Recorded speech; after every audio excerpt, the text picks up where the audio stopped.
Hi అండి అందరికీ. మేము ఇవాళ చికెన్ పకోడీ చేసుకున్నాం. చాలా అంటే చాలా ఈజీ రెసిపీ. ఎవ్వరైనా ఇష్టంగా తినేస్తారనమాట. దానికోసం ముందుగా కేజీ బోన్లెస్ చికెన్ తీసుకోవాలి. చికెన్ని వాటర్ తోటి బాగా క్లీన్ చేసుకోండి. ఒక 2-3 టైమ్స్ అయినా వాటర్ తోటి బాగా క్లీన్ చేసుకోండి.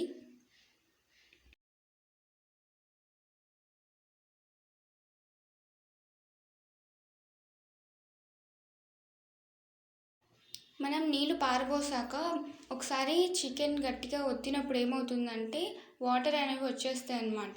అలా రాకుండా చూసుకోండి. దాని తర్వాత దాంట్లోకి 1 స్పూన్ ఉప్పు వేసుకోండి.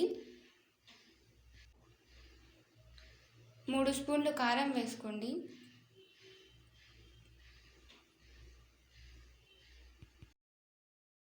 2 స్పూన్ ధనియాల పొడి వేసుకోవాలి. 2 స్పూన్లు చికెన్ మసాలా వేసుకోవాలి. 1 స్పూన్ గరం మసాలా. 2 స్పూన్ల వరకు అయితే కార్న్‌ఫ్లోర్ తీసుకోండి. 3 స్పూన్ల వరకు అయితే శనగపిండి వేసుకోవాలన్నమాట.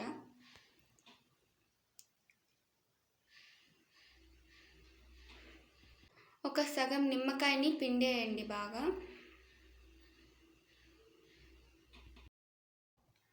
చిటికెడు పసుపు వేసుకోండి. దాంట్లోకి 1 స్పూన్ అల్లం వెల్లుల్లి పేస్ట్ వేసుకోవాలి. ఇంకా 100 ml వాటర్ పోసుకొని ఒకసారి బాగా కలుపుకోండి. ఇక్కడ చూపిస్తున్న విధంగా మొత్తం అంతా మిక్స్ అయ్యేటట్టు బాగా కలుపుకోండి. చికెన్ని బాగా కలపండి. మసాలాలన్నీ వాటికి పట్టేటట్టు బాగా ఒక 2-3 టైమ్స్ వరకు కలిపేసుకోండి. మీకు ఇలా వస్తుందన్నమాట. ఇప్పుడు దానిపై మూత పెట్టుకోవాలి. నేనైతే ఇక్కడ ఫ్రిడ్జ్లో పెడుతున్నాను అన్నమాట. ఫ్రిడ్జ్లో అయితే అరగంట సేపు ఉంచాలి. మామూలుగా బయట పెట్టుకునే మాట అయితే గంట సేపు అనమాట. ఇట్లా మ్యాగ్నేట్ చేసుకోవాలి. ఇప్పుడు చికెన్ ఒకసారి మళ్ళీ బయటికి తీసాక 2-3 టైమ్స్ మళ్ళీ ఒకసారి కలుపుకోవాలి. ఇప్పుడు స్టవ్ ఆన్ చేసి కడాయి పెట్టుకొని ఆయిల్ వేసుకోవాలి. ఆయిల్ హీట్ అయ్యేంత వరకు ఫ్లేమ్ని హై ఫ్లేమ్లో పెట్టుకోండి స్టవ్ని. ఇప్పుడు దాంట్లోకి మనం మ్యాగ్నేట్ చేసుకున్న చికెన్ వేసుకొని బాగా ఫ్రై చేసుకోండి. నాకు ఆయిల్ అంటే కొంచెం భయం కాబట్టి నేను ఇక్కడ స్పూన్తో వేస్తున్నా. మీరు చేత్తోనే వేసుకోవచ్చు. ఒక 2-3 టైమ్స్ మధ్యలో అలా కలబెట్టుకోండి.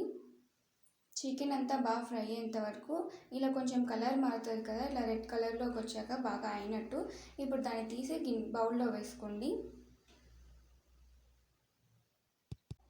ఫైనల్లీ చికెన్ పకోడీ రెడీ అయిపోయింది. చాలా అంటే చాలా ఈజీ రెసిపీ అండి. ఇంట్లో ఈజీగా చేసుకోవచ్చు చికెన్ తోటి. నాకైతే తింటుంటే తినాలనిపించి అంత బాగా అనిపించింది చికెన్.